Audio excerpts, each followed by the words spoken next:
16장 9절부터 좀 진행해 보도록 하겠습니다.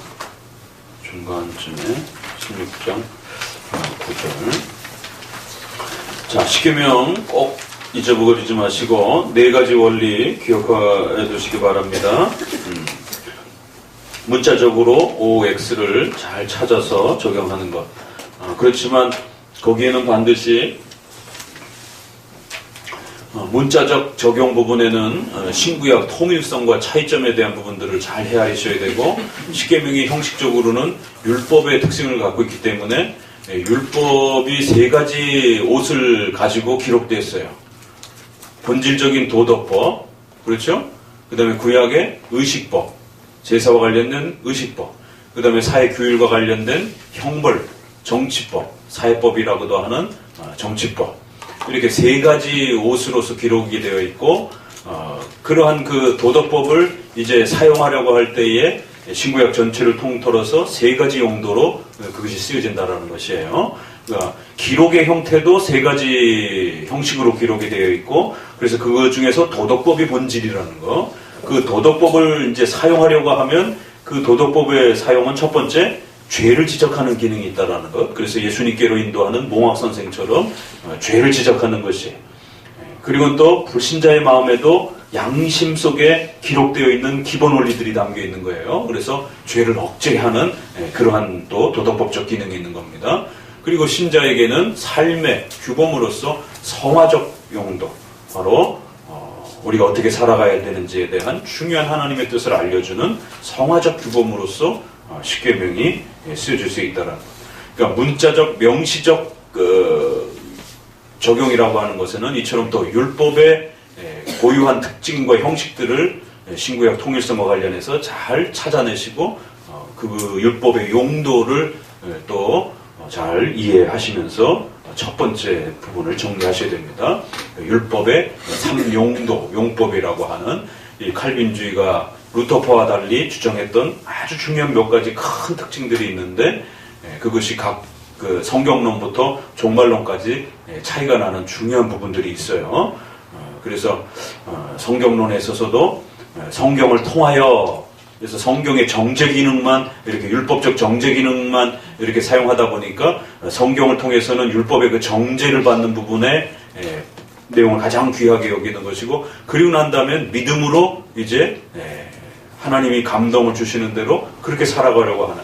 그러니까 성경은 죄를 지적하는 기능으로서만 이렇게 용도가 쓰여지게 되는. 그렇지만 웨스민스터에서는 말씀과 함께, 말씀을 통하여 말씀과 함께, 말씀의 이해, 이러한 전치사들을 추가해가면서 예수님 믿고 난 이후에도 여전히 성도들은 말씀과 함께 동행하면서 그 말씀이 원하는 수준을 따라서 그렇게 삶을 조정하면서 살아가야 된다는 것이. 그래서 말씀을 통하여 말씀과 함께라고 하는 이러한 그 전치사적 표현이 성경론에서 아주 중요한 또 신학적 원리가 담긴 그런 표현이기도 하고요.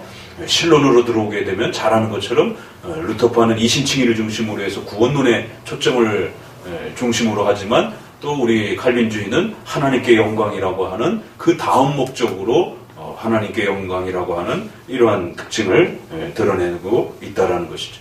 그러니까 루터파는 자연적으로 기독론의 중심인 그리스도가 강조가 될 수밖에 없어요.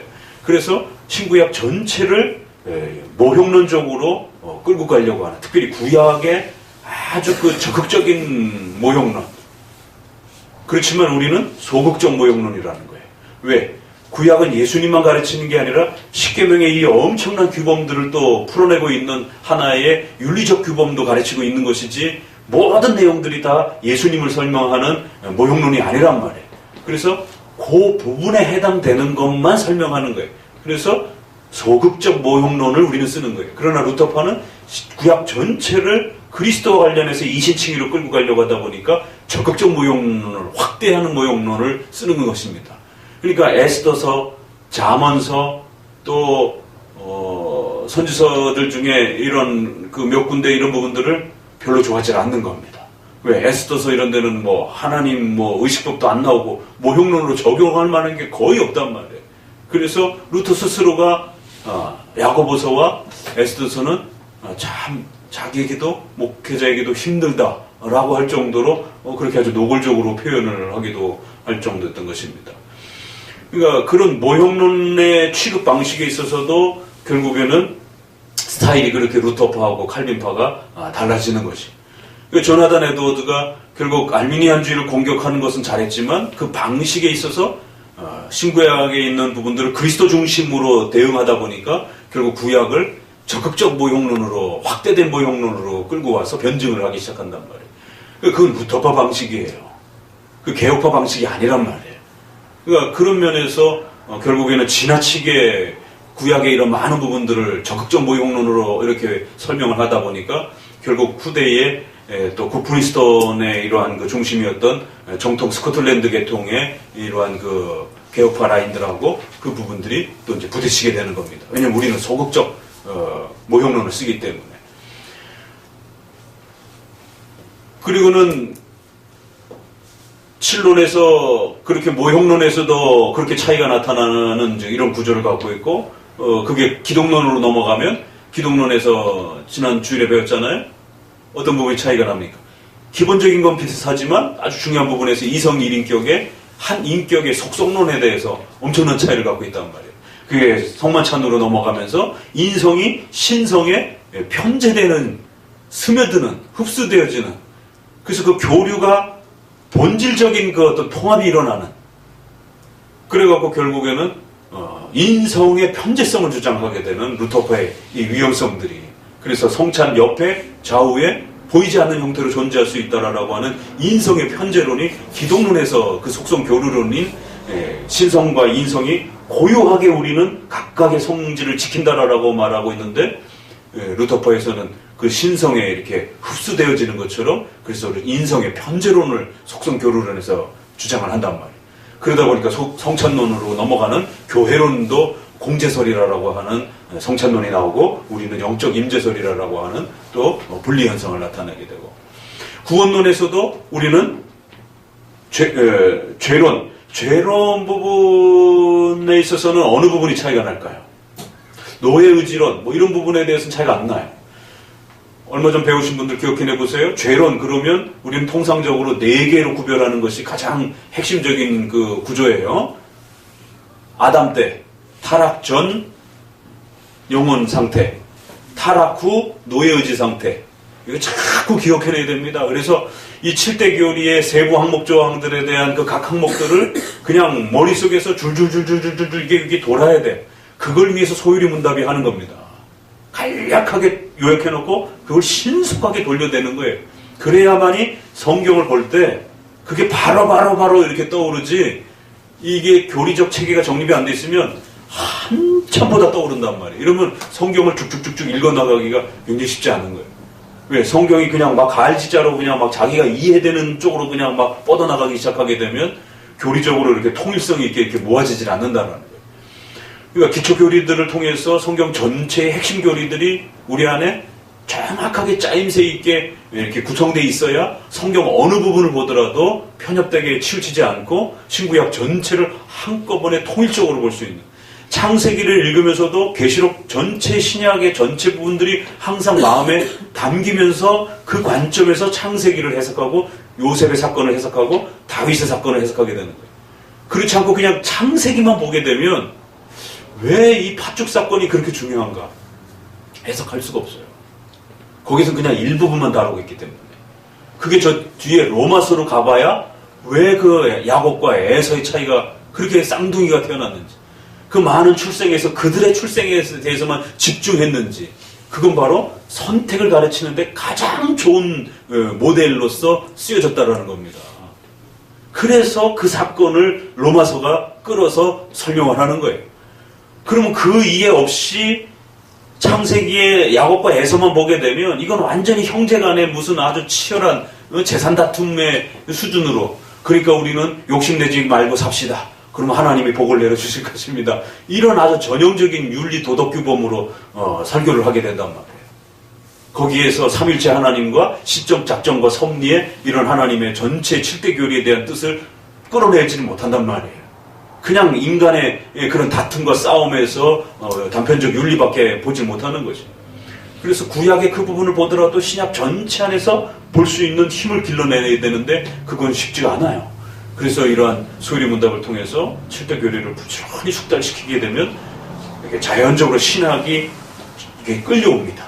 그러면 창세기 그 부분을 보더라도 내가 읽고 싶은 쪽으로 읽혀지는 게 아니라 7대 교리를 벗어나지 않는 범위 내에서 그 창세기의 그 사건을 이렇게 조율해가면서 해석하게 되는 겁니다. 자, 그러니까 재론에서는 노예지 부분에서는 표가 안 나는데 셋째, 영화 부분에서도 뭐 그렇게 큰 차이는 없어요. 이건 왜 우리가 가보지 않은 세상이니까 나중에 영화롭게 된 이후에는 완벽해진다. 뭐 그건 루터파나 우리파나 비슷해. 그런데 어디가 다를까요? 요 세 번째가 요게 성화의 규범하고 연결이 되니까 우리는 십계명을 중심으로 해서 중생된 이후 영혼이 세 번째란 말이에요. 그러면 중생된 이후에 신자의 영혼이 어떻게 살아가느냐에 대한 인간론이란 말이에요. 그럴 때 우리는 불완전 성화도 쫓아나와야 되고 또 십계명도 여기 따라붙어야 되는 거고 중생된 신자가 하나님의 뜻을 어떻게 이해해가면서 어떻게 또 예배하면서 그러면서도 그 중생된 영혼은 연약한 상태이기 때문에 끊임없이 점검을 받아야 된다라고 하는. 그럼에도 불구하고 중생되어 있기 때문에 반드시 성령의 도우심을 받으면서 그 하나님의 말씀에 도움받고 받으면서 그렇게 그 영혼이 살아가게 될 거라고 하는 이 중생된 영혼의 특징. 살아났지만 아직은 육체적인 부패와 타락이 있기 때문에 인간의 구원과 이러한 그 하나님의 구원의 은혜성에 있어서는 본질성에 있어서는 또 나와야 돼. 그 은혜의 본질성에 있어서는 칭의받고 구원받고 하나님의 자녀가 된 완벽한 상태예요. 그러나 여전히 인간의 부족한 육체를 갖고 있기 때문에 몸과 영혼에 있어서 여전히 불완전하고 연약한 영혼의 상태란 말이에요.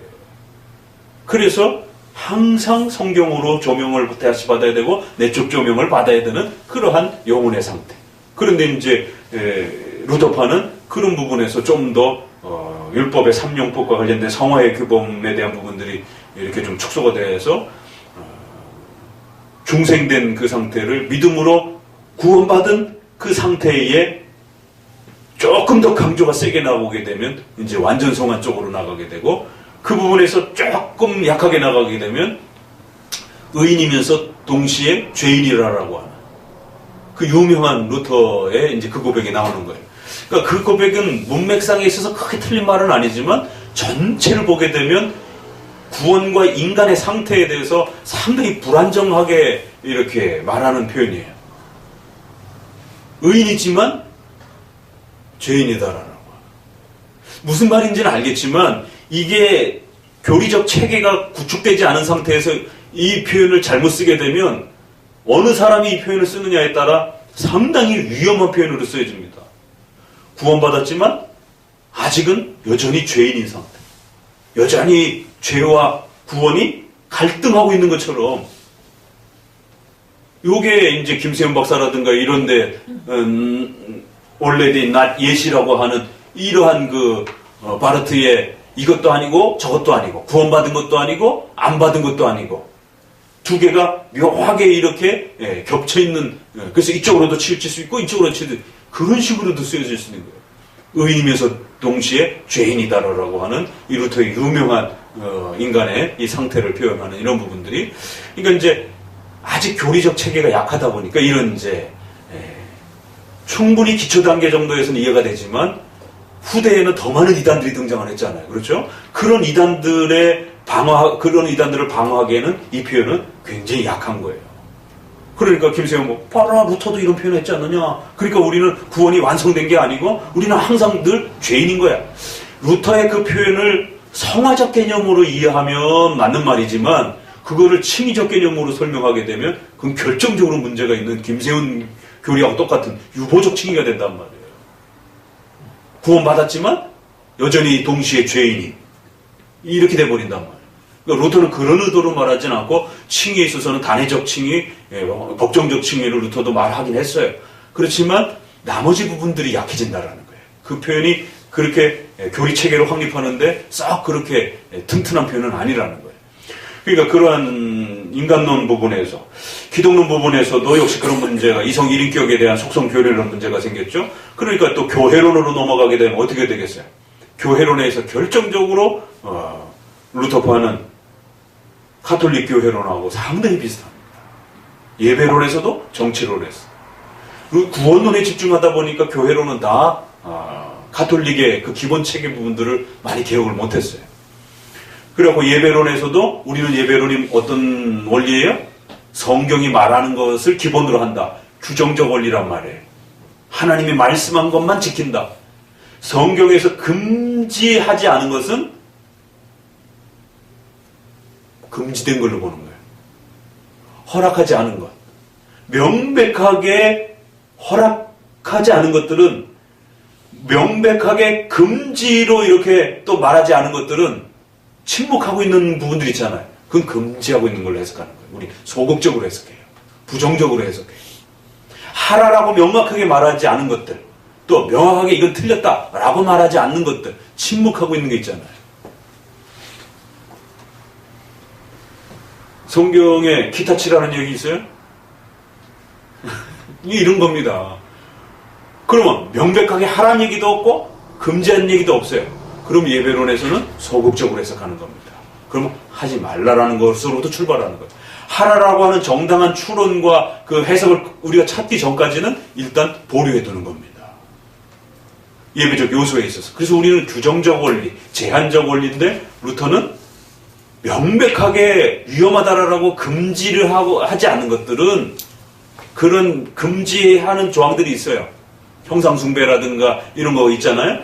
그런 거 외에는 허락된 걸로 본 거예요. 허용적 원리, 자유원리로 예배를 표출하는 겁니다. 그 오늘날 복음주의권 내 모든 예배들이 허용적 원리에 속하는 겁니다. 뭐 어때? 아이들이 좋아하잖아. 뭐 어때? 사람들이 많이 오잖아. 근데 장로교 예배는 뭐 어때가 아니라 하나님이 명령하지 않았다라고 하는 이게 엄청난 차이가 나타나는 거예요. 그러니까 예배론에서 이 결정적인 차이, 결국 규정적 원리냐 허용적 원리. 또 정치면에서 결정적으로 우리는 독립성을 유지하면서 교회의 치리권 독립성을 확보하려고 칼빈이 그토록 싸웠는데 루터파는 에라스티안 형식을 취한단 말이에요. 설교와 성찬은 교회가 맡더라도 치리는 국가 위정자에게 위탁해야 된다라는. 그래서 쯔빙글리도 동상을 보게 되면 성경책과 칼을 들고 있는 게 바로 그거예요. 이 쯔빙글리의 독특한 동상의 그 모습이. 그래서 성경에 대한 부분들을 또 이렇게 표현하면서도 이 치리에 대한 부분의 성격을 어떻게 표현해야 될 것이냐에 이제 아주 중요한 그러한 그 쯔빙글리의 입장을 표현하는데, 쯔빙글리도 루터처럼 그 국가에 줘야 된다라고. 그게 이제 웨스민스터로 넘어와서 그 시점에는 에라스티안이라고 하는 에라스투스라고 하는 사람이 그 주장을 이어받았고, 그 사람들을 쫓아가는 사람들을 치리는 국가가 행해야 된다라고 하는, 교회적 치리를 국가가 해야 된다라고 하는 이 부분을 에라스티안이라고, 에라스트지라고 그렇게 표현을 하는 겁니다. 그럴 때에 칼빈도 웨스민스터도 절대로 교회 치리권은 교회가 가져야 된다라고 하는, 이런 면에서 교회 정치 질서에 있어서 특별히 우리는 또 장로 정치를 표방하지만 루터파는 치리를 국가가 갖고 집행하다 보니까 감독주의 비슷한 이제 이러한 로마 가톨릭처럼 1인 정치 체제의 형식들을 구축하는 모습들을 갖고 있는 것이. 자, 종말론에서도 기본적 종말론의 이러한 그 구조는 비슷하지만 루터파는 신천 신지를 종말론에서 제일 이슈가 되는 것들이 칼빈이 1532년에 썼던 그 유명한 논문이 32년에 세네카 간용론을 쓰고 34년에 영원 수면설에 대한 반박을 쓰면서 최초로 신학 논문이 나오는 겁니다. 32년은 세네카의 간용론이라고 하는 일반 인문학적 논문이기 때문에 최초 논문이 34년에 영원 수면설, 종말론에 대한 그 제세례파를 논박하는 논문이 나와요. 그리고 36년에 기독교 강의 초판이 나오는 겁니다.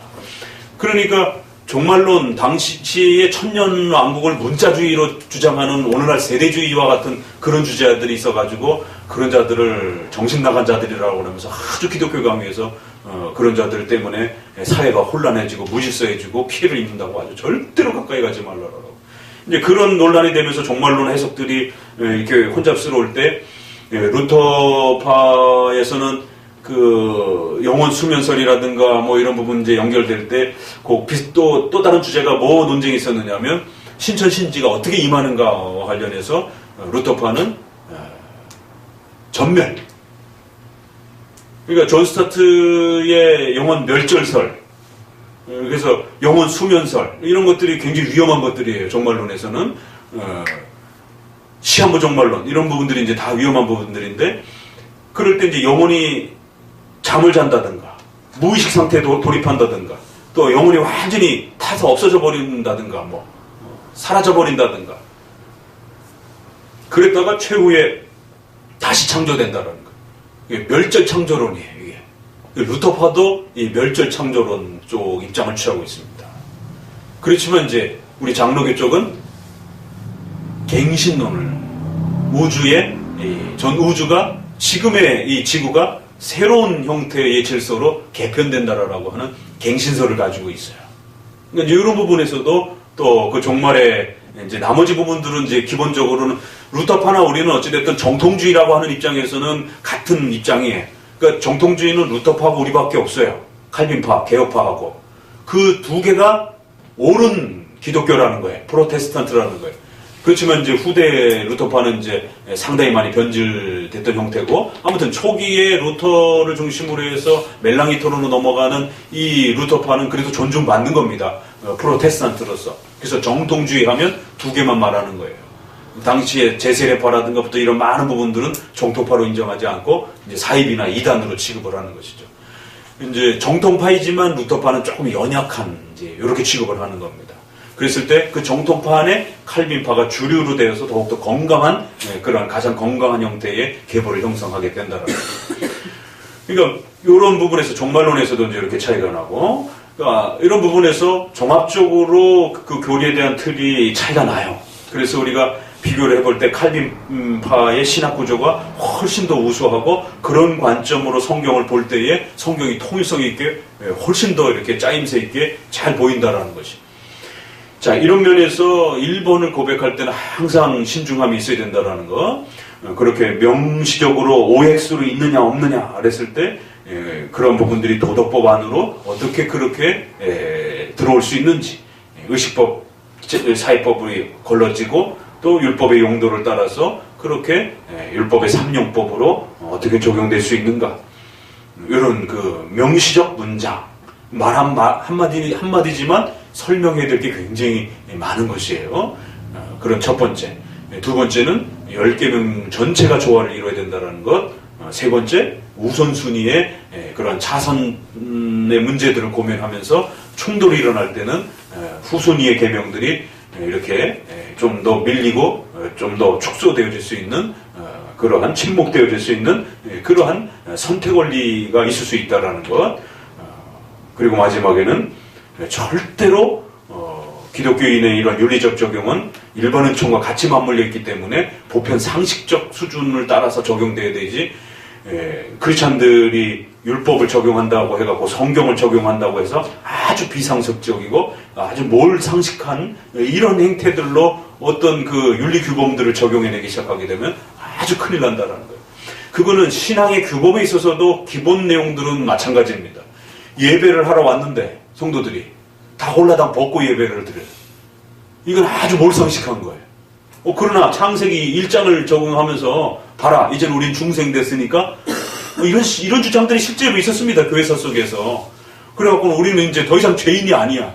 구원파 비슷한 이런 방식으로. 그래서 죄의식을 느끼지 마. 다 벗어. 그리고 이제 우리는 아담과 하와처럼 그렇게 부끄러움을, 수치를 느끼면 너가 아직 성화가 덜 된 거야. 넌 아직 죄에 덜 벗어나서. 이런 식으로 이제 이러한 몰상식한, 그러니까 1판과 2판이 조율이 되어진 이 모든 십계명은 보편 상식적 인간의 이 상식 규범을 파괴하지 않는다라는 겁니다. 일반 은총을 우리가 존중하기 때문에 그런 거예요. 그러면 적어도 옷매무새와 옷차림과 옷가짐과 이런 부분들은 일반 은총에 해당이 되는 거예요. 그럼 예배를 드리러 오는 건 1계명에 해당이 된단 말이에요. 그럼 이게 적용이 될 때 분리되거나 이렇게 1계명만 툭 튀나와가지고 어떤 형태로든지 예배만 드리면 된다, 이러면 안 된다라는 거예요. 성도들을 한 일주일 내내 우리가 회개해야 된다, 그러니까 이제부터 일주일 동안 굶읍시다, 이럴 수는 없다라는 거예요. 그럼 큰일 난다라는 거죠. 아무리 금식일과 이런 부분들이 교회 역사 속에 있지만 그건 인간의 건강을 해치지 않는 범위 내에서 적절성을, 상식성을, 보편성을 조율해 가면서 해야 되는 것이지 큰일 나요. 그래서 오죽하면은 금식일의 표현을 담고 있으면서 아주 재밌는 표현은 정치 모범에, 예배 모범에 금식일 이렇게 하면서 금식일을 선언하고 이렇게 지켜라. 그래서 오전에 이렇게 예배 드리고 잠깐 쉬었다가 오후에 이렇게 또 다시 모여서 이렇게 순서로 예배라는 그 과정에 혹시라도 만약에 중간에 너무 체력이 소진돼가지고 기절을 한다든가 쓰러질 정도로의 그렇게 육체가 연약한 성도가 있으면 최소한의 어떤 먹을 것을 줘서 너무 그 성도가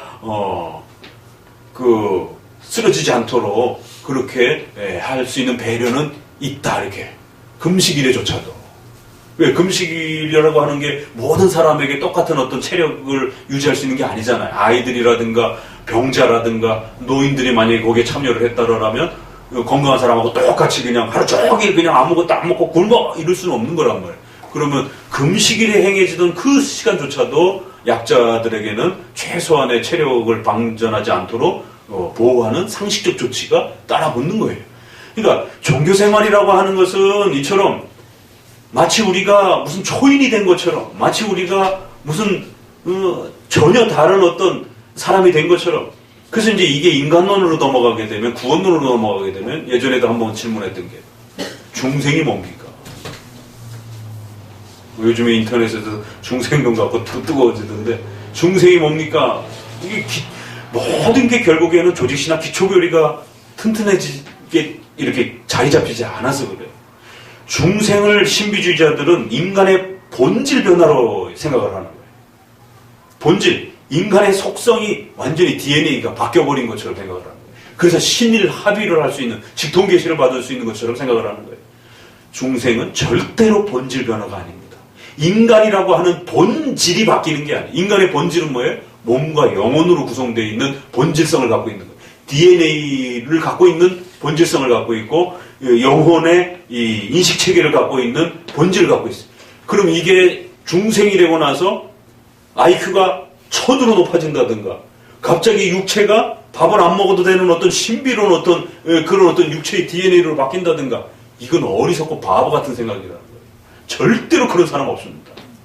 본질이 변하는 게 아니에요. 본성이 변한다라고 말하는 거죠. 그 정도는 얘기하는 겁니다. 본성 변화. 그래서 성향 변화. 우리가 새 사람이 됐습니다, 거듭났습니다라고 정도만 성도들에게 얘기를 하는 거예요. 이걸 설교해서 이렇게 자세히 이렇게 말할 수는 없죠. 좀 더 깊은 부분이니까. 성경에는 새 사람이 됐습니다, 거듭났습니다, 중생됐습니다, 이렇게 표현하는 거예요. 그렇지만 그거를 생각할 때 항상 완전히 새로운 어떤 희한한 인간이 된 것처럼 생각하고 큰일 난다라는 거예요.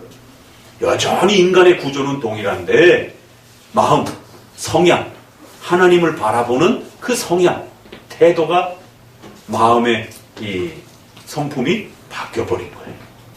그걸 중생이라고 말하는 겁니다. 새 마음을 받았다, 이렇게 말하는 거예요. 나는 똑같은데 영혼이 뒤바뀝니까? 무슨 드라마처럼? 그게 아닌 겁니다. 영혼은 영혼의 본질을 그대로 갖고 있는 거예요. 다만 그 영혼의 마음의 상태, 그래서 상태 변화, 성향 변화라고 말을 하는 거예요. 절대로 본질 그 자체가 바뀐 것처럼 이야기하면 큰일 납니다. 그래서 직통계시자들이 자꾸 본질이 변한 것처럼 신과 일치될 수 있는 그런 어떤 오해들을 갖는 겁니다. 자, 이런 종합적인 부분들에 대해서 꼭 상식적 수준에서의 이 부분들을 놓치면 안 된다는 것을 다시 한번 거듭 강조를 드립니다.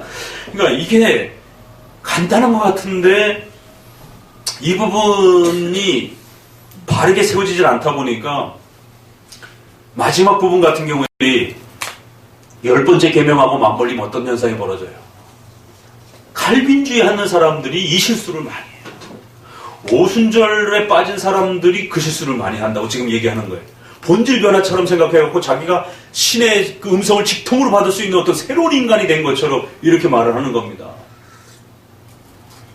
그러니까 아주 몰상식한 행동들을 해요. 아주 바보 같은 행동들을 해요. 이제 우리는 병원 갈 필요가 없어. 때려서 죄를 내쫓아야 돼. 맞다 보면 죽을 수가 있는 게 상식이란 말이에요. 그런데도 폭행을 하고. 부모지간의 이 부분은 인간의 본성적으로 양심의 가책이라는 게 있는 거란 말입니다. 근데 부모를 폭행을 하고 죄를 떠내보내야 된다라고 그러면서. 과거에 사실은 이게 안찰기도, 뭐랬지? 안찰기도라고 하는 형태로 때려서 기도하는 게 한국의 기도를 중심으로 해서 사실은 60, 70년대에 엄청나게 80년대까지도 사실은 교회 안에도 다 퍼져 있던 거예요. 신옥주만 그런 최근에 등장한 그 사람만 문제가 되는 게 아니고 교회의 이런 잘못된 이런 행동들을 아주 급히 반성해야 되는 겁니다. 이재룡 목사가 얼마 전에 그렇게 해서 병원 가지 말라라고 믿음 없는 거다가 60, 70년대에 부흥이 하면서 한국교회가 엄청나게 써먹었던 것들이에요. 병원 가지 말라고 믿음 없다고. 아주 몰상식한 이러한 그 행동들. 정상적인 인간관계들을 아주 파괴하고 그것을 마치 죄인인 것처럼. 그래서 로마 가톨릭의 이 동정제도 개념들도 순결 개념들도 완전히 인간성을 파괴하는 거잖아요. 결혼을 못하게 하고 이미 결혼한 부부들 가운데서도 온갖 종교적인 그런 교회력을 동원해가지고 부부의 관계들을 막고 방해하고 오직 출산의 목적 외에는 그 어떤 성적인 유희나 이런 부분들을 다 죄로 취급을 하고 그러니까 아주 몰상식해지는 거예요. 가장 최근에도 그렇게 베네딕토 교황이 들어오면서 콘돔을 사용하지 말라라고 그러면서 6계명하고 7계명을 그런 식으로 가톨릭은 적용해낸 겁니다. 생육하여 번성하라는 문자를 절대로 제한하면 안 된다라고. 어떤 방법으로든지 이 피임을 통하여 생명에 대한 제한을 가하는 것들은 죄다라는 식의. 그건 이 문명사회에서 모든 문명이 인간의 혜택으로 받아들이는 그 보편 상식적 수준으로서 사람들이 그렇게 의식 수준이 높아졌는데 기독교인만 저 아프리카에 살아가는 듯한 아주 수준 낮은 밑바닥의 문명의 어떤 수준으로 그렇게 인식하고 있는 거예요. 어떻게 그런 피임 도구를 그런 식으로 세상 사람들의 의료 혜택에 그 엄청난 문명의 혜택을 받고 있는데 그거를 마치 아무것도 없는 농촌 시절의 과거에 1000년 전, 2000년 전에 어떤 그런 발달되지 못한 문명의 시대로 되돌려 놓고는 그렇게 살아라라고. 그러니까 이러한 그 세상 사람들조차도 그렇게 생각하지 않는 부분들을 기독교인들은 종교라고 하는 이름으로 완전히 바보가 되는, 아주 몰상식해지는, 아주 과격해지는 종교적 폭력들이 난무하는 거예요. 이건 정말 우리가 칼빈주의를 통해 가지고 이 땅에 아주 강력하게 정말 책망해야 됩니다. 왜 기독교가 이렇게 몰상식해지고 정말 폭력적으로 바뀌는지에 대해서.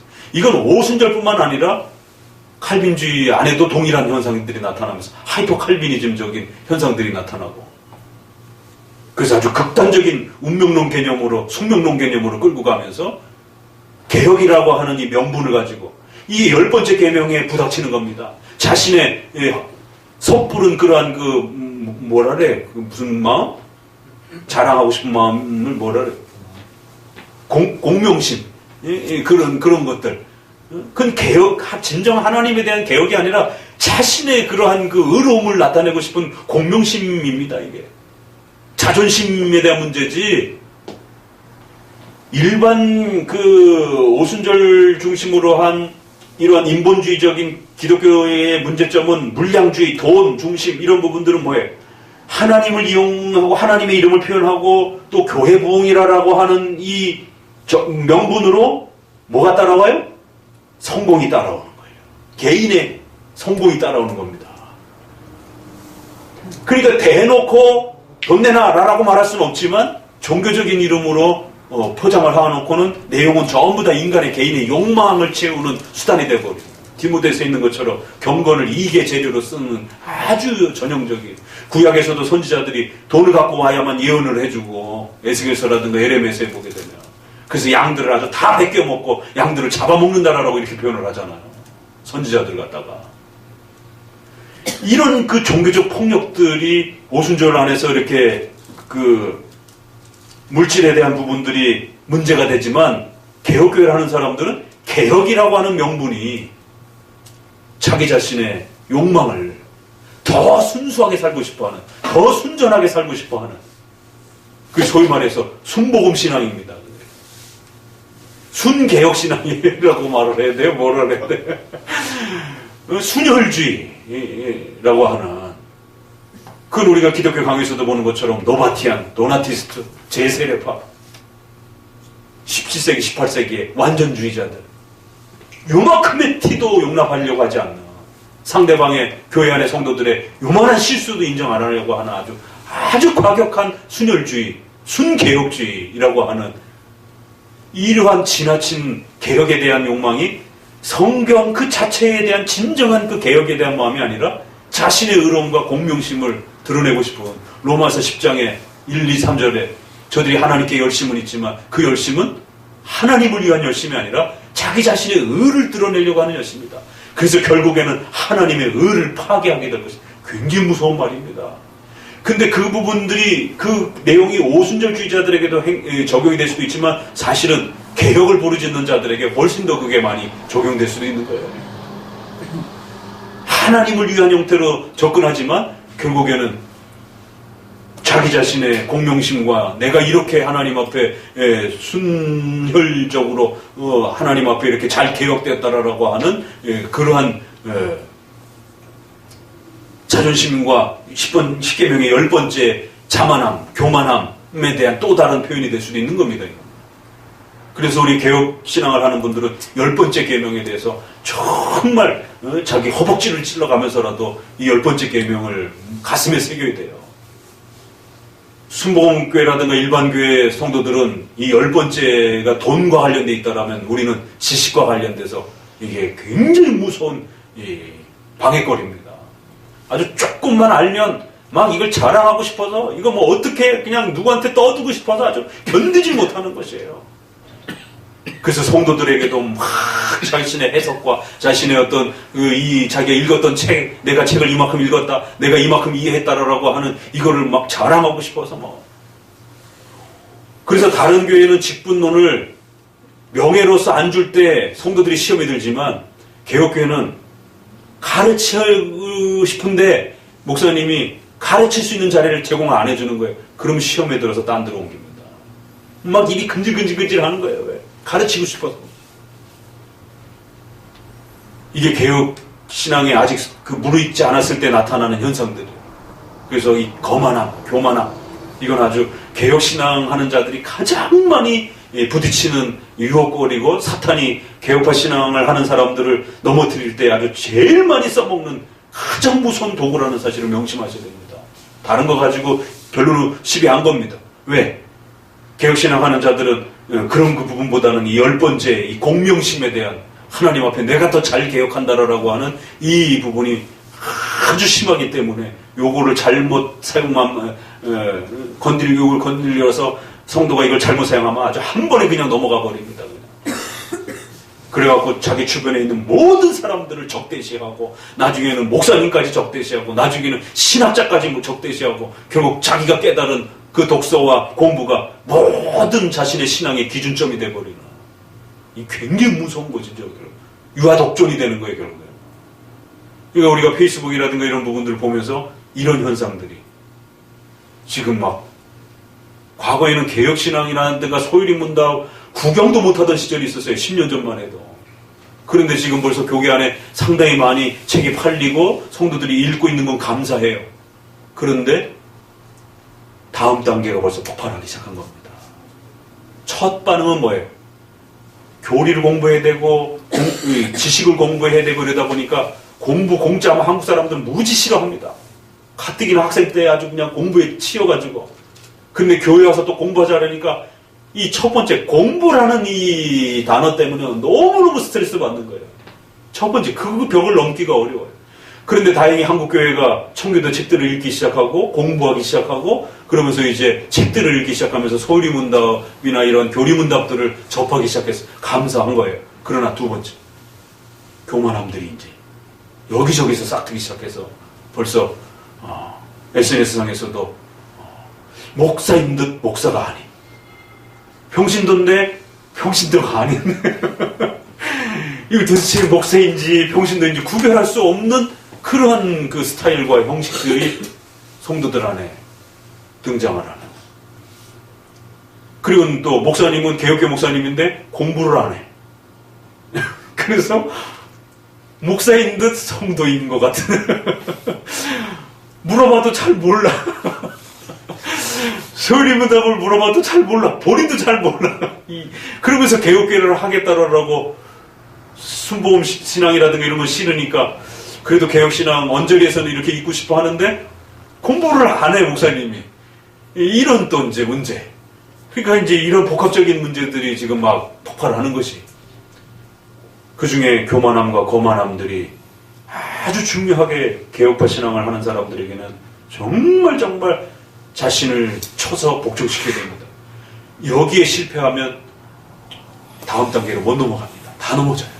목사님도 넘어지고 성도도 넘어지고 목회자도 결국 자기가 공부한 그 얼마큼의 그 내용을 가지고 자기 동료 목회자들 다 외면해버리고 개혁파 신앙이란 노회 정치와 총회 정치를 중심으로 해서 절대로 자기 혼자 이 많은 신앙과 내용들을 깨달아갈 수 없고 항상 동료들과 함께 회 정치, 회를 중심으로 한 공부 스타디 그래서 끊임없이 점검받고 조율을 받을 수 있도록 그게 개혁파 신앙인 거예요.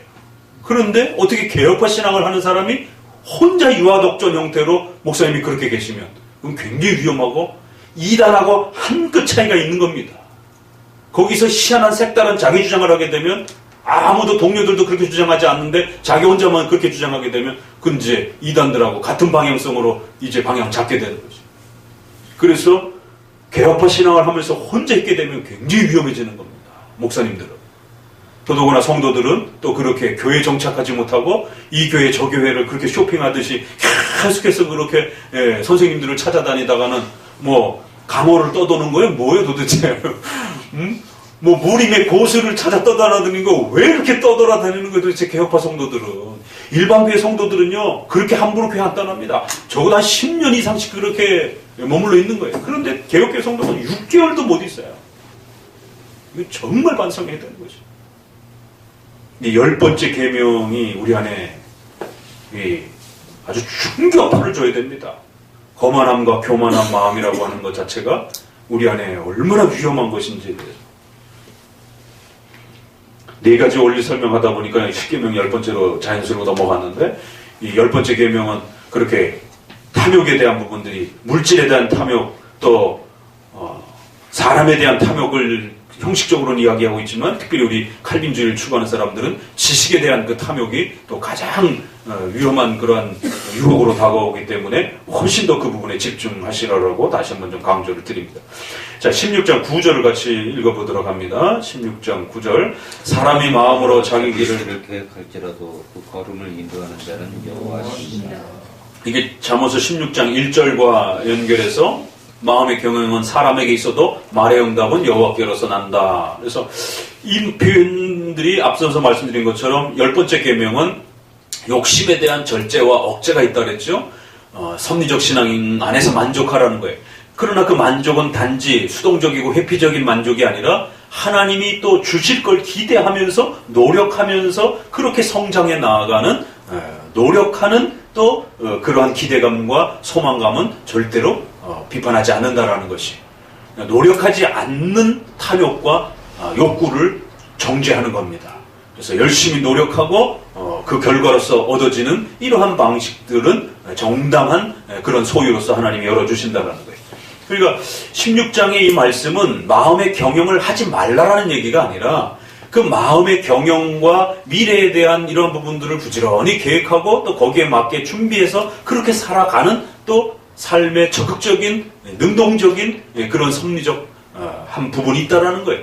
그럼에도 불구하고 그 과정과 그 결과가 또 항상 하나님의 섭리 속에서 그렇게 어우러진다는 사실을 절대로 놓쳐서는 안 된다는 거예요. 그렇기 때문에 10번째에서 섭리적 삶이라고 하는 것은 우리가 보편적으로 일상적으로 열심히 최선을 다해서 노력해서 그 열매를 가지는 겁니다. 그러면 90% 정도는 그렇게 하나님이 그 열매를 보상하십니다. 노력한 만큼 가질 수 있도록 보상해 주셔요. 그렇지만 때로는 특별한 섭리에 의해서 10% 20% 거꾸로 열매가 나타나기도 한다는 거예요. 최선을 다해서 노력을 했는데 어떤 결실이 하나도 안 맺어지는 때가 주어지기도 한다는 겁니다. 어떤 하나님의 특별한 목적에 의해서 다음 단계의 그 특별하신 하나님의 섭리 계획 때문에 지금의 열매들을 보류하시는, 왜? 그 다음 단계에 그걸 사용하시기 위해서, 그 다음 단계에 훨씬 더 배가 될 수 있는 그런 발판으로 사용하시기 위해서 지금의 열매는 잠시 접어두게 만드시는 것이. 그래서 우리 안에 더 큰 동기부여를 하게 되고 더 열심히 노력할 수 있게 되는. 그러니까 일반 은총 안에서도 왜 그러잖아요? 눈물 젖은 빵을 먹어봐야 인생을 알게 되고 그래서 사람이 성장하고. 그 사람 사회 속에서 일반 은총 속에서도 사람들이 경험해보고 나니까 젊어서 너무 빨리 성공하게 되면 이렇게 흥청망청해질 수 있는 위험성들을 경고하는 거예요. 하물며 일반 은총에서도 그런데 특별 은총 속에서의 하나님의 섭리 속에서는 얼마나 더 그런 하나님의 계획하심의 방식들이 많겠어요. 그러면 지금 약간 좀 쓴맛을 보게 해서 그 쓴맛 때문에 더 자기 자신을 채찍질하면서 매달리고 더 노력하게 되는. 그러니까 저도 이렇게 석사를 공부하고 나서 바로 이렇게 그 박사과정으로 진입을 못했어요. 왜냐면 이제 경제적인 어려움도 있고 또 목회도 해야 되고 이제 막 둘 다를 해야 되고 막 이러다 보니까 너무 힘들어서 그 대학원 석사과정을 한참 쉬었었습니다.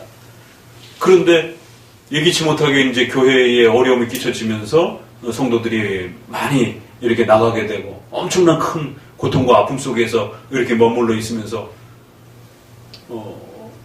그 아픔들을 어떻게 잊을까?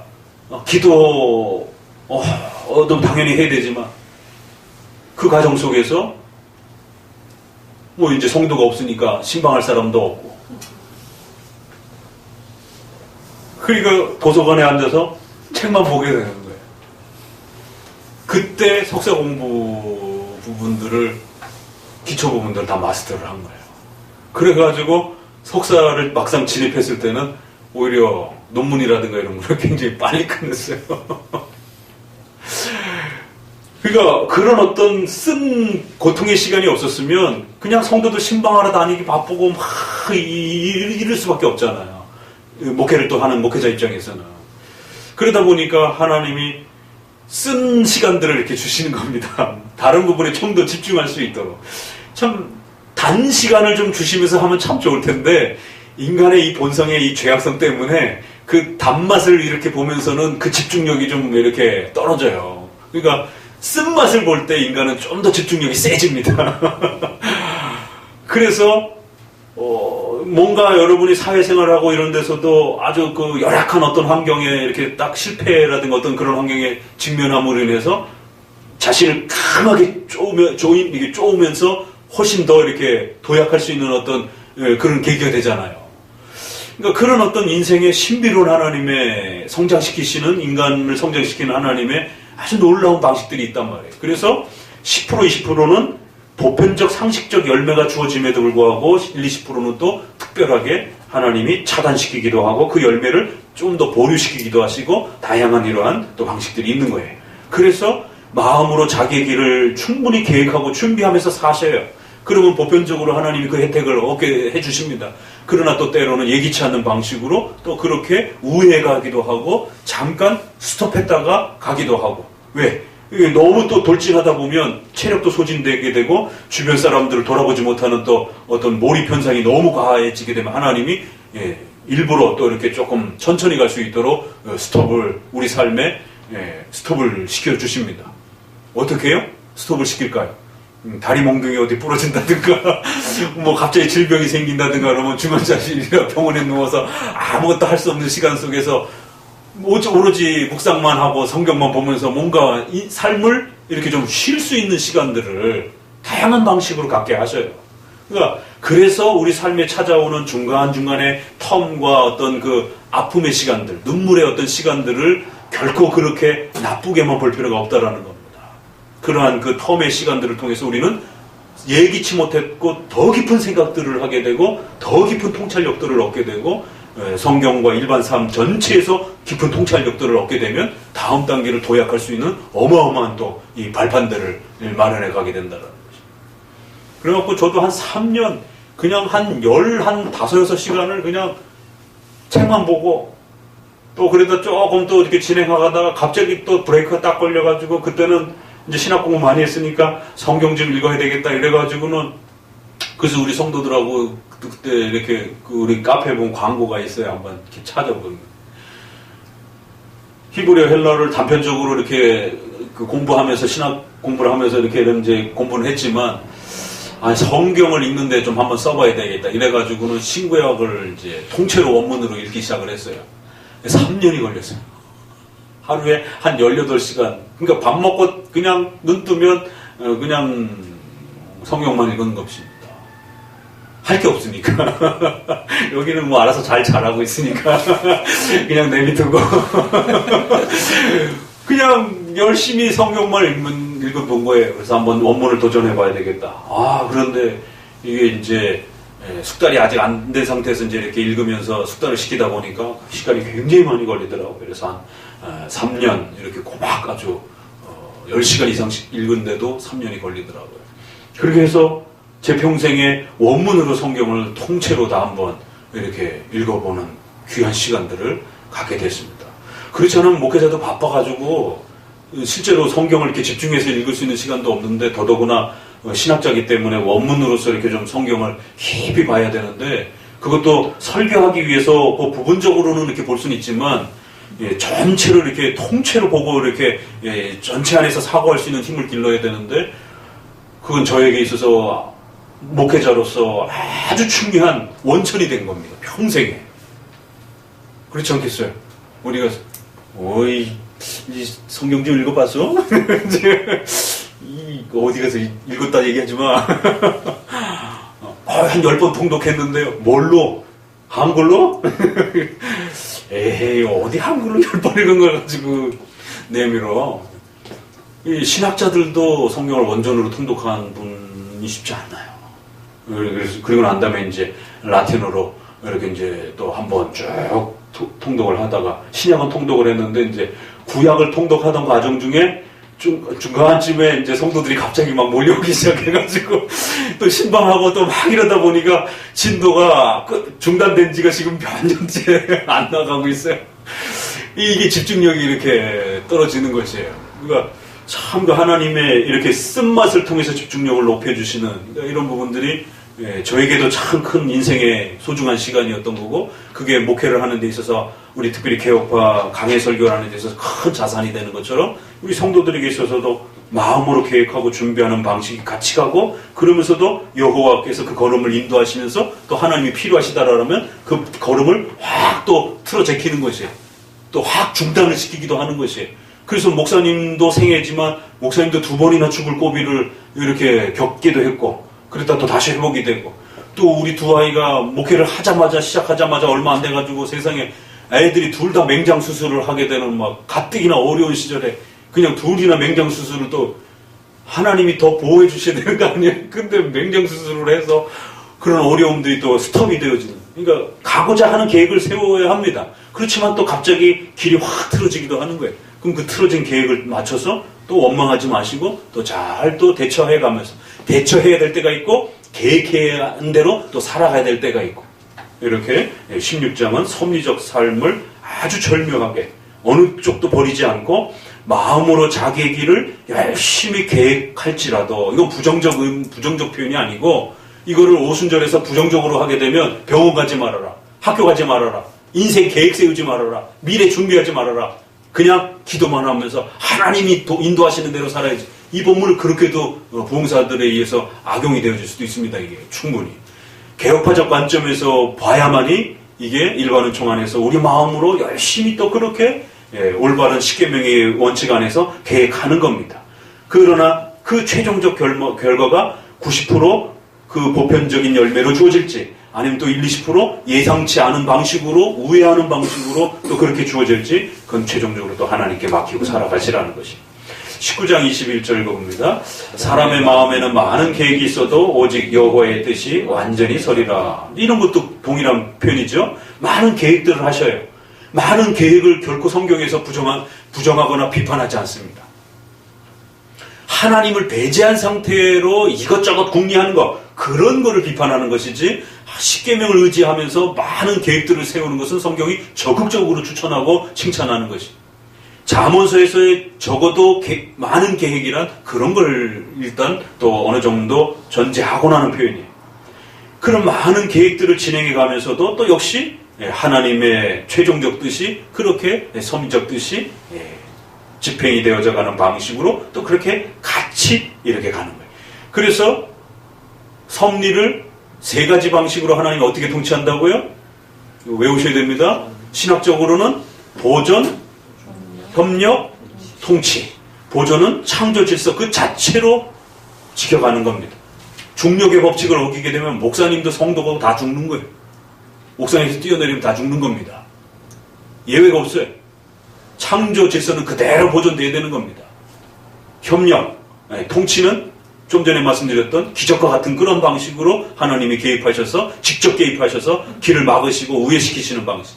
그 다음에 우리도 협력 이렇게 말하는 거예요. 그러나 50대 50을 말하는 알미니안주의 신인 협력이 아니에요. 우리는 하나님의 주권 안에서 인간의 의지를 수단으로 사용하시는, 그래서 인간이 100% 책임을 가지고 하나님의 통치권 아래에서 살아가는 그런 협력적 통치 개념이에요. 인간의 의지를 수단으로 사용하는 그런 협력 개념. 그래서 협력이라고 쓸 수밖에 없어요. 그 같이 가는 거예요. 하나님의 통치 계획하고 인간의 의지와 마음들이 이렇게 같이 가는 거예요. 그래서 칼빈은 욥기서를 설명하면서 그 욥기의 그 재난과 그 아픔들이 사탄에 의해서도 일어났고 하나님의 계획에 의해서도 일어났고 또 그 악한 자들의 욥을 괴롭히면서도 동시적 발생으로 일어나는. 그래서 가까운 원인, 먼 원인 이렇게 찾기도 해요. 그러니까 그게 같이 발생이 되는 것입니다. 그러나 본질적으로는 하나님의 주권적 통치 안에서 이제 일어난다라는 것이. 그러니까 이러한 16장 이러한 표현들이 하나님의 주권 섭리 안에서 그렇게 보존, 협력, 통치 개념을 사용할 수 있고, 웨스민스터에서는 이것이 섭리론에서 부사로 어떻게 표현되어 있죠? 보존, 필연적으로 지켜야 되는 거예요. 필연적으로. 통치는 그건 우리가 기대할 수 없는 거예요. 우연적으로. 인간의 의지를 자원하는 마음으로 쓰는 거니까 자원함으로. 그래서 신앙고백서에서는 조금 신학적 용어가 아니라 그냥 성경에 있는 그러한 일반 문장으로 필연적으로 또 우연히 또 자원하는 방식으로 자원적으로 이렇게 세 가지 표현으로 쓰여지고 있습니다. 17장 20절 다시 읽어봅니다. 마음이 사특한 자는 목을 얻지 못하고 혀가 패역한 자는 재앙에 빠집니다. 마음의 이 사특 교만함에 대한 부분들을 아주 엄중히 경고하고 이게 구계명하고 또 이렇게 맞물릴 수 있다라고 경고합니다. 18장 12절 사람의 마음의 교만은 멸망의 선봉이요 겸손은 존귀의 앞잡이다. 그래서 겸손에 대한 부분을 아주 중요하게 취급하고 있다. 그러니까 이제 제가 저희 선생님이 돌아가실 때 두 마디를 남겨주셨다고 그랬죠. 참 감사한 유언입니다. 조직신학에 다른 거 섞지 마. 이 표현. 우리 선조들이 가르쳐준 그대로 전해주라는 것. 두 번째, 첫째도 겸손, 두 번째도 겸손, 세 번째도 겸손해. 너는 더더욱 신학자이기 때문에 신학자는 항상 이렇게 남을 이렇게 평가해야 되고 또 그것을 이렇게 들여다봐야 되는 이런 또 역할을 해야 되다 보니까 자칫 잘못하면 상대방을 아프게 하고 또 이렇게 상처를 줄 수 있는 또 이러한 부분들에 대해서 너무 조심하면서 또 겸손하고 또 겸손하고 또 겸손하라고. 그게 세월이 갈수록 칼빈주의 목회자도 그렇지만 더더욱 칼빈주의 신학자도 얼마나 더 프라이드가 강해지겠어요. 거기에 또 최종 결론을 내려야 되는 조직자라란 말이에요. 그러니까 조직신학자는 정말 더 겸손하고 겸손해야 되는 이 부분을 선생님이 알고서 후배 조직신학자에게 그렇게 마지막 그 숨을 거두시기 전에 그 남겨주신 참 귀한 말씀입니다. 왜 교만이 이 개혁신앙도 망가뜨리고 나도 망가뜨리고 교회도 붕괴시킬 수 있는 결국 그런 위험이 된다는 것이죠. 교만은 멸망의 선봉이다. 인터넷 안에서도 이렇게 논의되는 거 보면서 제3자들이 이제 막 진입하려고 하는 사람들, 야, 개혁신앙 하는 사람들 때문에 개혁신앙 못하겠다. 이런 얘기가 그럴 수밖에 없어요. 그 싸우고 다투는 방식들을 보면 일반 교회들보다 더해요. 일반 교회는 그렇게까지 인신공격하거나 그렇게까지 잡아주도 않습니다. 체면 때문에 물러서기도 하고 그냥 양보하기도 하고 모른 척하기도 하고 악수하기도 하고. 그런데 이 개혁주의자들은 그 개혁이라고 하는 게 마치 자기의 어떤 목숨처럼 이렇게 여기다 보니까 죽을 때까지 싸우려고 하는 거예요. 그게 진리의 본질에 해당이 되는 문제라면 당연히 우리가 죽기까지 싸워야 되지만 그게 비본질에 해당이 되면 이게 심각해지는 거예요. 비본질에 해당이 되는 거면 얼마든지 더 양보해야 되고 더 이해하고 이래야 되는데 본질과 비본질이 뭔지 구별을 잘 못하는 거예요. 본질에서는 양보하고 오히려 비본질에서는 막 목숨 걸고 너 틀렸다라고 이렇게 거기에 조금만 인격적인 거칠민지 동원되면 뭐 정말 주변의 사람 상관 안 하고 그냥 안하 무인격으로 막 싸우는 것이 막 거친 그냥 욕들이 쏟아져 나오는. 정말 조심하셔야 됩니다. 교만해지지 않도록. 교만은 멸망의 선봉이다라고 하는 거. 19장 3절 읽어봅니다. 사람이 미련함으로 자기 길을 굳게 하고 마음으로 여호와를 원망하느니라. 이것도 참 역설적 표현인데 가슴을 찌르는 그런 표현이에요. 미련해가지고 결국 자기 스스로 그 화를 자초해 놓고 그걸 하나님께 원망한다는 거예요. 이런 경우들이 아주 허다한데 특별히 칼빈주의 하는 사람들이 훨씬 더 많습니다. 비례 관계 속에서. 왜? 십계명을 제대로 이해 못해가지고 결국 개혁이라고 하는 거를 잘못 단행해가지고 아주 급진 개혁을 그렇게 자신의 어떤 공명심을 드러내기 위한 그런 형태로 그건 개혁이 아니라 그건 아주 몰지각하고 미련하고 무지막지한 그런 혹독함이에요. 그래놓고는 이제 그 결과에 대해서 안 좋으면 하나님을 원망하고 자기는 열심히 최선을 다해서 개혁하려고 했는데 왜 상황이 이렇게 되지? 이런 이제 일들이 역사 속에 늘 있단 말이에요. 그래서 오히려 하나님을 원망하게 되는 이런 일들이 벌어집니다. 아주 자기가 미련해서 그건 좀 지혜롭게 넘어가야 될 문제인데 십계명을 배우다 보면 세 번째, 왜 그 차선책의 원리, 선택의 원리가 있겠어요? 인간의 그 죄성 때문에 그 당연히 해야 되는 건데도 불구하고 못 쫓아오는 인간의 연약함들, 그 시대의 부족함들, 또 그 시대의 아직 하나님의 섭리 속에서 허락하지 않은 그 정도밖에 하나님이 허락 안 한 거예요. 진리에 대한 이해도 그 시대가 수용할 수 있는 사회적 구조도 하나님이 그 정도밖에 허락 안 하신 것이에요. 이게 여러 각도가 있습니다. 그런데 그거를 무지막지하게 마치 오늘날로 무슨 웨스트민스터 회의 수준처럼 그렇게 막 우리 시대의 어떤 성경 수준을 갖다가 그렇게 막 요구하고 그렇게 막 논쟁을 하고 그렇게 막 법적인 걸 요구하면 그걸 누가 쫓아옵니까? 그건 무지막지한 겁니다. 너무 혹독하고 너무 그 폭력적인 그러한 개혁이에요. 그거는 거의 제세례파에 준하는. 정말 간곡히 부탁합니다. 개혁이라는 이름에 폭력을 담지 마세요. 큰일 납니다.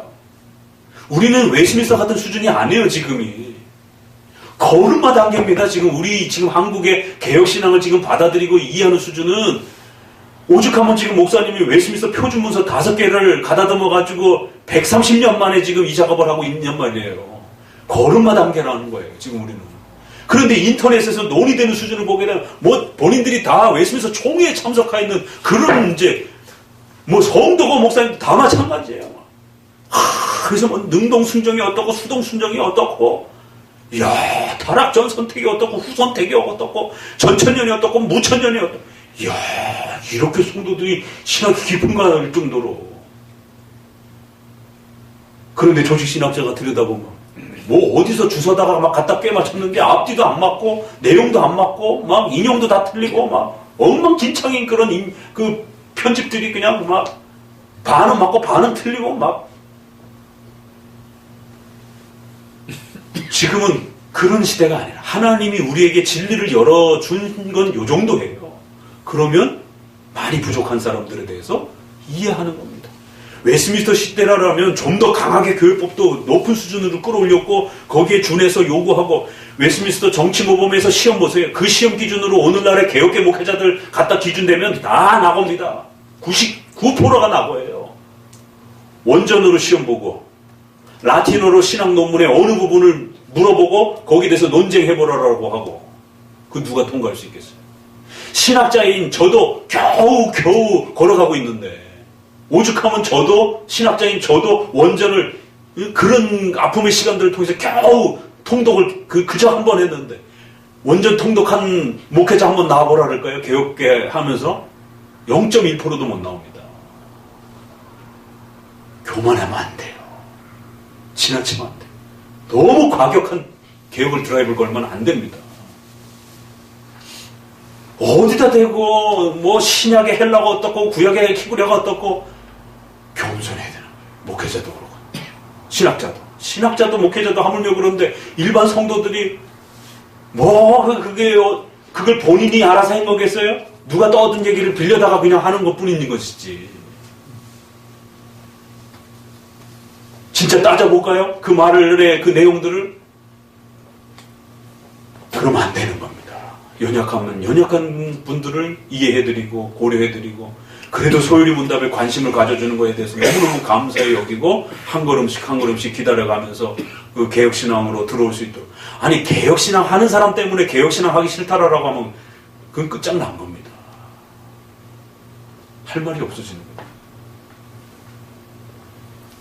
거예요. 이 10번째 개명하면 막 화가 나요.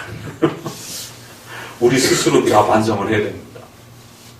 어디까지 자기 길을 굽게 해놓고는 그걸 하나님한테 원망하고 그건 자기가 미련해서 지혜롭게 행동해야 되는 건데 지혜롭게 좀 기다려주고 지혜롭게 좀 이해해주고 지혜롭게 좀 다르게 얘기를 하고 직설적으로 말하지 말고 좀 이렇게 둘러서 말을 해야 되고 다 말하지 말고 조금만 얘기하고 이제 막 눈 뜨는 사람에게 무슨 타락 전 예정이 어떻고 후 예정이 어떻고 너는 그런 식은 후 예정이니까 그건 잘못된 거 뭐 이런 논쟁을 하면 어떡해요. 예정론에 대해서 관심을 가져주는 그 자체만도 귀하게 여기지. 응? 제발 좀 타락 전후 갖고 싸우지 마세요. 성도들끼리도 그건 미련한 겁니다. 제발 미련한 거예요. 이거는 정말 지혜롭게 기다려주고 지혜롭게 다 말하지 말고 지혜롭게 조금 편하게 말하고 쉽게 말하고 꼭 헬라어, 라틴어, 히브리어 써가면서 얘기를 해야 유식합니까? 그래서 제가 목사님들한테 개혁교회 우리 강혜석 목사님한테 절대로 설교 시간에 히브리어가 어떻고 저쩌고 헬라어가 어떻고 저쩌고 그러지 마시라고. 웨스민스터 정치모범의 설교는 이렇게 해야 된다. 쉽게 설교해라. 웨스민스터 정치모범의 그 히브리어 헬라어와 라틴어를 통달한 목사님들이 절대로 성도들에게 어렵게 설명하지 말아요. 보편적으로 아이들도 나이 드신 분들도 이해할 수 있도록 학문을 갖추지 못한 사람도 이해할 수 있도록 쉽게 설명해 주라. 교리를 쉽게 설명해 주라. 히브리어가 어떻고 저쩌고 그거는 노예 와서 목사님들 모임 앞에 앉아가지고 선생님 앞에 갖고 히브리어가 어떻고 저쩌고 그래야지. 그래야 탄로가 나지. 이 제대로 쓰고 있는 건지 안 쓰고 있는지 모르는 성도들 앞에서 의시되지 말고 제발 이기 순서 거꾸로 미련하게 하면 자기 길을 굽게 하게 되는 것이. 이거 하나만 해도 설교 주제가 될 정도로 정말 많이 반성해야 되는 교훈입니다. 21장 4절 같이 봅니다. 눈이 높은 것과 마음이 교만한 것과 악인의 형통한 것은 다 죄이다. 우리 청년들은 제발 눈을 좀 높이 뜨지 마세요. 결혼과 관련해서는 제발 눈을 높이 뜨지 말고, 이게 십계명이 여러 계명과 연결돼서 이렇게 끌고 가는 겁니다. 이게 앞판에 신앙과 관련된 것도 있고 또 이렇게 생활과 관련돼서 눈을 높이 뜨지 말고 이 신앙을 표방한다라고 하면 목사님이 꼭 글에다가 글쓰기에 써먹을 거예요. 우리 의인들이 구축하는 만드는 악인들의 사회, 그것도 아주 좋은 말이고, 합법적으로 그 다음에 형편 안에서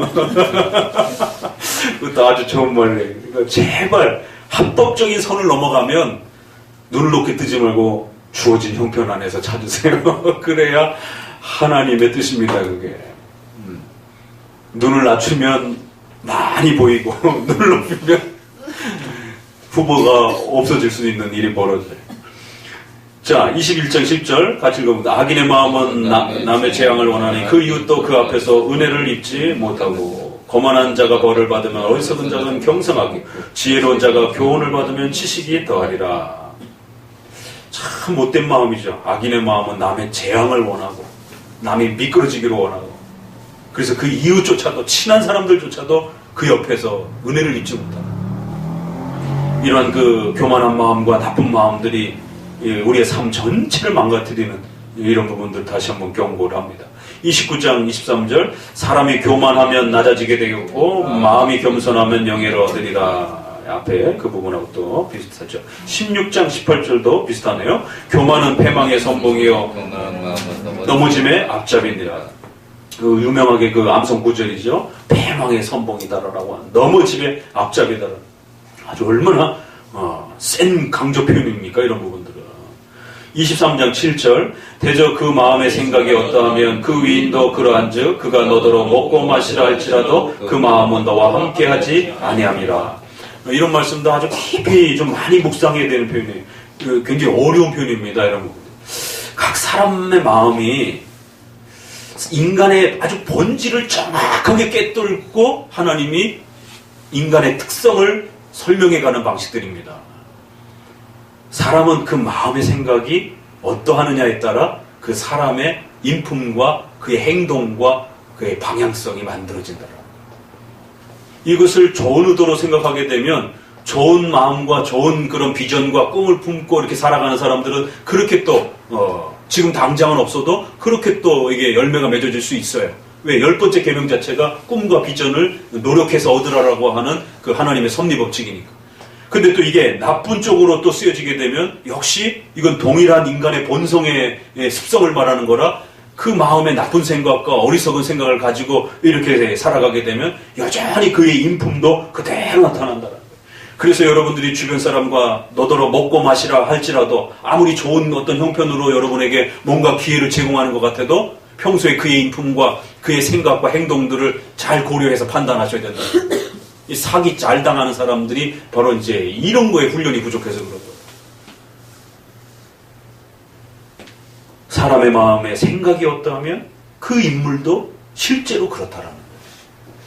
참 멋있는 표현입니다. 그래서 절대로 그렇게 악인들이 화려하게 꾸며놓고 이래도 거기에 함부로 속지 말라는 겁니다. 사람은 그런 면에서 잘 안 변한다는 거예요.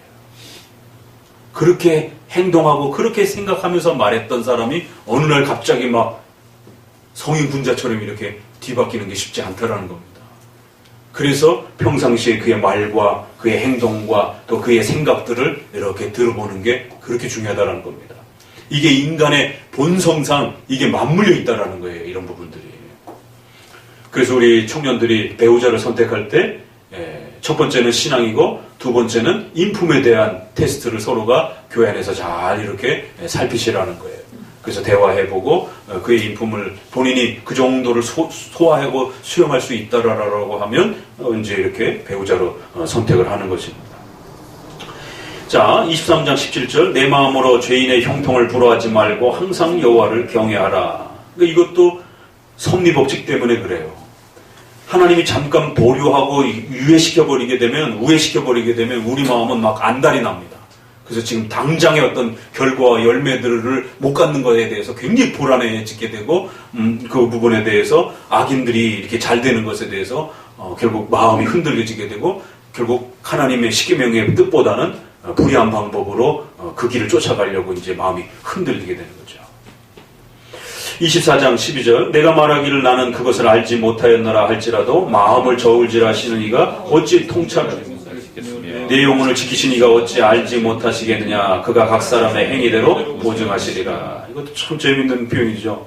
나 그거 모른다라고 이렇게 핑계댈지라도 하나님은 그 마음을 꿰뚫어 보고 계신다.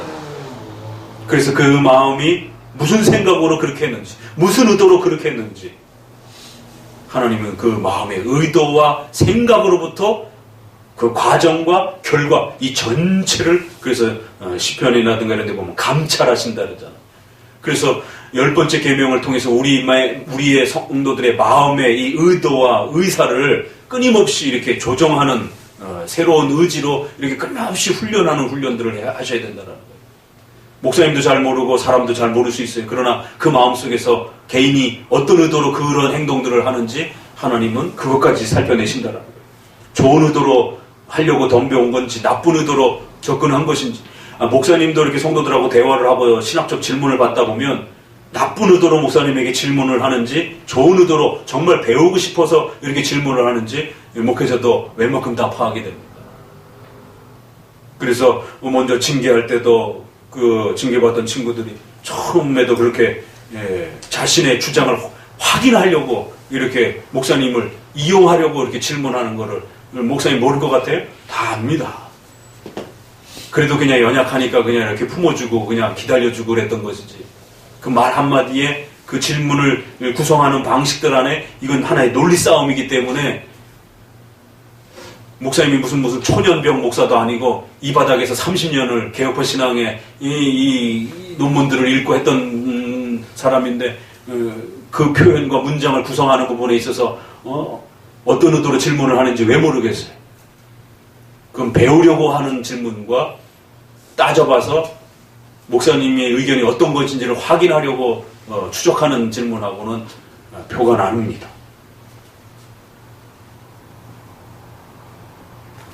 여기도 보니까 그렇게 핑계대는 방식으로 그렇게 알지 못했나라고 할 수 없다라는 겁니다.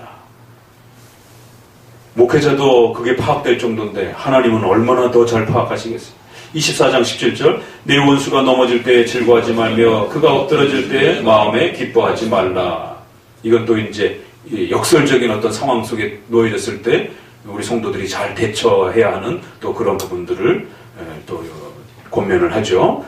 그래서 그 마음의 상태가 하필이면 또 악인들이 또 이렇게 막 안 되어질 때 이럴 때 잘됐다 괘씸하다 잘됐다 막 이럴 수 있는 또 10번째 계명의 그 흔들림을 또 이렇게 경고하면서 그럴 때도 좀 조심해야 된다는 거예요.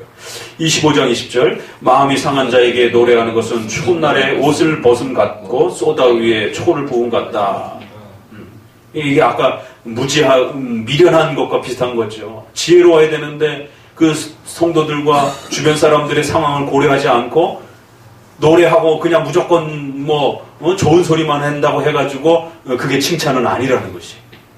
상황을 잘 살피고 적절함을 선택해야지. 마음이 상해 있는 자에게 위로를 해야지. 잔치집에 가서 노래를 해야 되는 거고 그걸 거꾸로 적용하면 그건 미련한 겁니다. 이게. 그러니까 이런 상황들이 우리 안에 벌어질 수 있다는 거예요. 지혜롭지 못하면. 25장 28절 자기 마음을 제어하지 아니하는 자는 성읍이 무너지고 성벽이 없는 것 같으니라. 그래서 마음의 그 조절 능력의 중요성을 당부합니다. 26장 1절 미련한 자에게는 영예가 적당하지 아니하고 마치 여름에 눈 오는 것과 추수 때에 비 오는 것 같다. 여기도 미련함에 대해서 엄중히 경고를 합니다. 27장 20절 음부와 유명은 만족함이 없고 사람의 눈도 만족함이 없느니라. 27장 22절 미련한 자를 곡물과 함께 절구에 놓고 공의로 찌을지라도 그의 미련은 벗어지지 아니하느니라. 굉장히 무서운 말들이에요. 이게. 이 십계명을 배우고 잠언서를 읽어보세요. 죄에 대해서는 얼마나 아주 엄중한 경고가 쏟아지는지. 또 십계명의 그 원칙을 향해서 나아가려고 하는 것에 대해서는 또 얼마나 큰 약속과 용기를 불어넣고 있는지. 세상에 성경에 이런 경고가 있나 싶을 정도로 절구공에다가 집어넣고 절구공이로 막 쪄버리라는 거야. 그 미련함이 벗어지나 안 벗어진다는 거예요. 그렇게 우리 안에 이 잘못된 그 교만함과 개혁신앙에 대한 이 지나친 이 거만함이라든가 이런 것들도 이 개혁신앙의 십계명을 잘 적용해야 되는데 의협심 때문에 공명심 때문에 그렇게 미련함으로 몰지각하게 막 적용하는 이런 부분들도 이게 미련함입니다. 그거 절구에다 넣고 막 두들겨 패도 이게 잘 안 고쳐져요, 이게. 야, 어떻게 절구에 놓고 공의를 치라는 거예요. 그 미련함이 벗어지겠느냐라고. 정말 조심스럽게 배우시라는 거예요. 신중하게 배우시고, 여러분 곁에 두신 그 선생님들을 존중하면서, 칼빈이 기독교 강요에 암브로시우스라든가 아타나시우스라든가 이런 정말 시대를 꿰뚫었던 이 소중한 선생님들을 하나님은 아무 때나 누구에게나 주는 게 아니다. 특별한 시대에 특별한 자들에게만 베풀어주는 하나님의 선물들이다. 우리 시대에 칼빈과 같은 선생님이 있다라면 얼마나 감격하겠어요. 도시락 싸들고 다니면서 배우려고 하지 않겠어요? 그렇죠? 우리 시대에 칼빈이 없는 것, 그게 슬픔입니다. 우리 시대에 주신, 그래도 칼빈보다는 못하지만 우리 시대에 준 선생님들을 또 존중할 줄 아셔야 돼요. 미련해지게 되면 자기가 선생님 노릇을 하려고 하게 되고 자기가 모든 걸 하려고 하게 되는 일이 또 벌어지면서 결국 하나님이 주신 그런 소중한 선생님을 잃어버리게 되는 이런 일들이 벌어진다는 거예요. 28장 25절 마음이 탐하는 자는 다툼을 일으키나 여호와를 의지하는 자는 풍족을 이루니라. 30장 마지막에도 보니까 15절에 거머리에게는 두 딸이 있는데 다고다고 하느니라. 족한 줄을 알지 못하여 족하다 하지 아니하는 것 선어신나니 음보와 아이 베지 못한 태와 물로 채울 수 없는 땅과 족하다 하지 아니하는 불이니라. 끊임없이 욕망에 사로잡혀 있는 인간의 본성을 이렇게 시적으로 이렇게 표현을 했어요. 인간의 욕심은 이 온 세상을 다 집어넣어도 안 채워지는 게 인간의 욕망과 욕구라는 거예요. 잘못된 욕심이라는 거죠. 그래서 잠언서 9장 8절에는 이렇게 역설적으로도 오히려 말하는 겁니다. 거만한 자를 책망하지 말라. 오히려 그가 너를 미워할까 두려워하는 지혜로운 자를 차라리 책망하라. 오히려 그의 어리석음 책망해 주려고 하다가 오히려 책망하는 자가 화를 당하기도 할 정도로 그렇게 미련함이라는 게 무서운 것이다. 교만함이라는 게 그렇게 무서운 것이다라는 거예요. 자기 고쳐주려고 그렇게 책망하는 건데 그 책망조차도 못 받아들이고 오히려 선생님을 향해서 공격해 들어온다라는 것이에요. 야, 세상에 교만함과 거만함이 이렇게 무서울 수가 있는가. 그래서 잠언서는 그런 자들은 아예 책망도 하지 말으라는 거예요.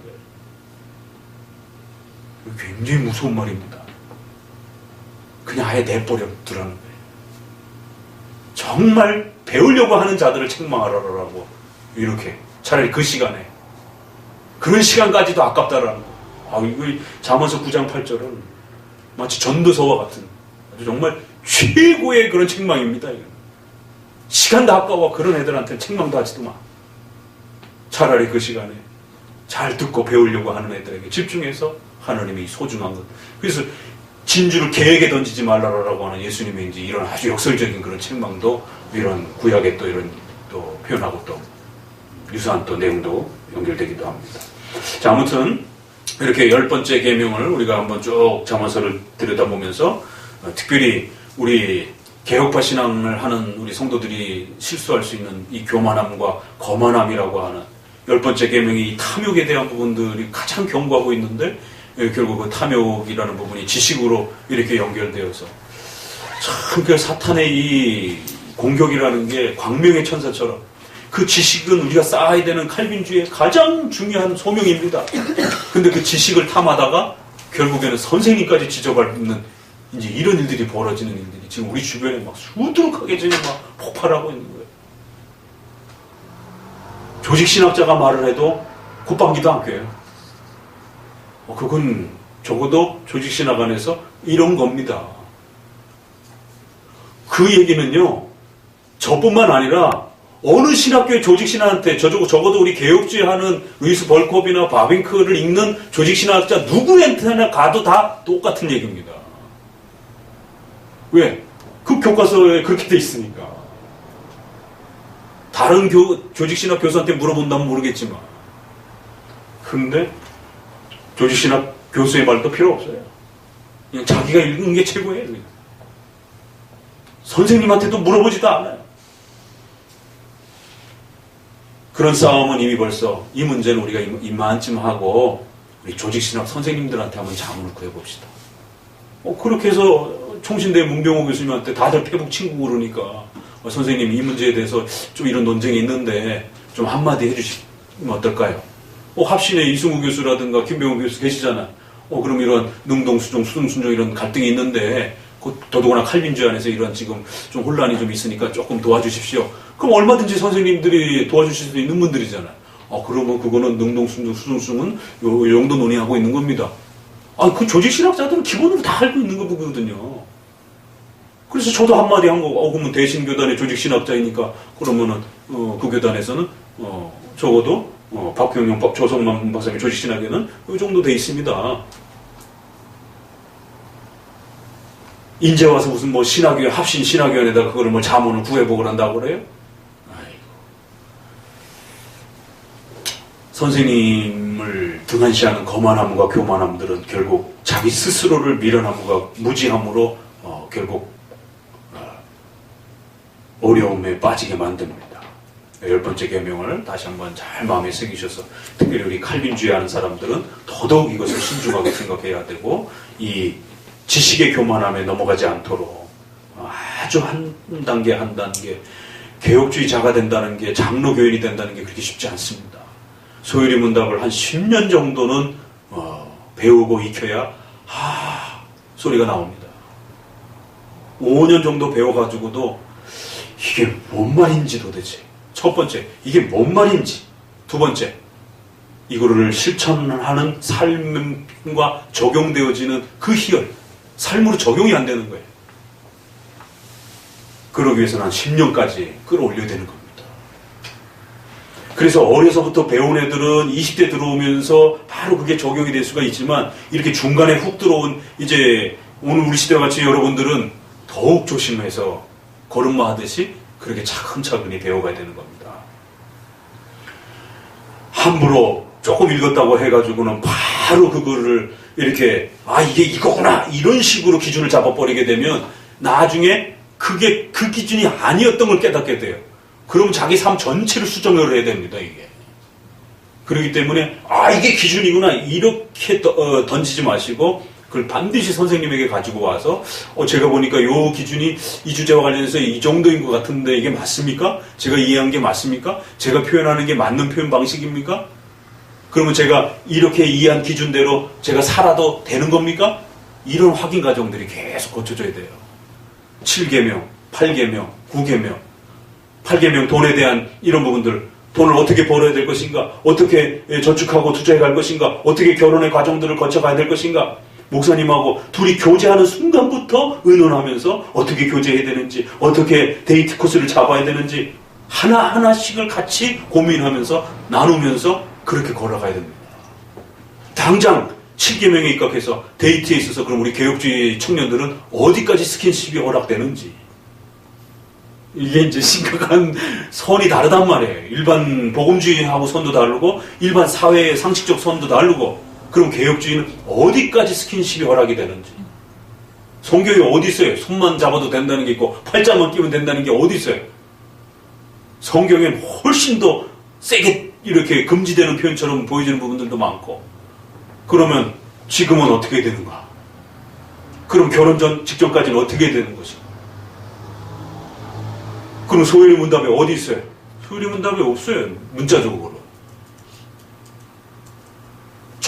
전체를 울거내면서 추론해야 되고 전체를 이렇게 돌려야만이 나오는 겁니다.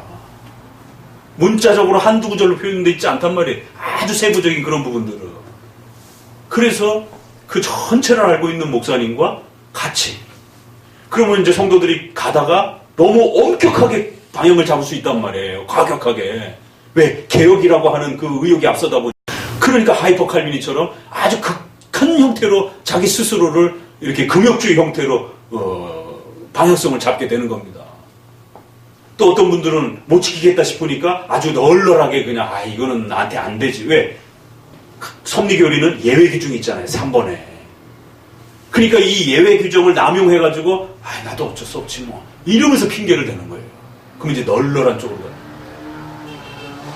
아주 이렇게도 될 수 있고 이렇게도 될 수 있는 거예요. 엄격하게 갈 수도 있고 아주 널널해질 수도 있는 거예요.